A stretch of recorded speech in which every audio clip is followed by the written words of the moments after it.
జగన్ చెప్పాడు కాబట్టి పీపీపీకి తేడా వచ్చేసింది, ఆగిపోతుంది. పీపీపీ అద్భుత విద్య, మంచి విద్య. ఎవరిని మోసం చేస్తున్నాం మనం? ప్రభుత్వం కొన్న స్థలం, ప్రభుత్వం కట్టించిన బిల్డింగు, ప్రభుత్వపు డబ్బులతో ఎవడో ప్రైవేటోడు నడపడం ఏంటి? ప్రైవేటోడికి ఆ సీట్లు పోవడం ఏంటి? ప్రజల్ని దోచుకు తినడం ఏంటి? ఇవాళ పీపీపీ మెడికల్ అనేటటువంటిది పేదవాడు చదువుకోవడానికి అవకాశం లేని మెడిసిన్ ఏంటి? ప్రైవేటోడికి ఇవ్వడం ఏంటి? అసలు ప్రభుత్వం చేతికొచ్చినటువంటి ఆస్తిని, ప్రభుత్వపు విద్య, ప్రభుత్వం అందించగలిగినటువంటి విద్య, 16,000 రూపాయలకి అందే విద్యని 30 లక్షలకి, 50 లక్షలకి, 70 లక్షలకి చదువుకోవాల్సిన కర్మ ఏంటి ప్రజలకి?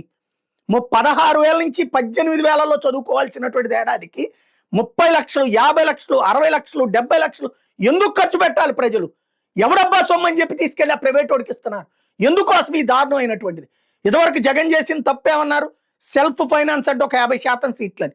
అది తప్పు, మేము అన్ని కన్వీనర్ కోటా కిందకి తీసుకొస్తామని శాంతం తీసుకెళ్లి మొత్తం ప్రైవేట్ వాడి చేతిలో పెట్టేసేసి, అదేమంటే నిబంధనల ప్రకారం జరుగుతుంది, నాణ్యమైనటువంటి విద్య.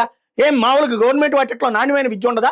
తీసిపడేయండి, అయితే మొత్తం మూసిపడేయండి. అసలు గవర్నమెంట్ ఎందుకు? ఇంకా గవర్నమెంటే నాణ్యమైంది కానీ ఇప్పుడు ఎందుకే గవర్నమెంట్? ప్రైవేట్ వాడు అయితేనే నాణ్యమైనప్పుడు అసలు ప్రభుత్వం ఎందుకు? ఇంకా అది కూడా కార్పొరేట్ వాళ్ళకి ఇచ్చి పడేయండి ప్రభుత్వాన్ని కూడా. ఎందుకు ఈ కర్మ?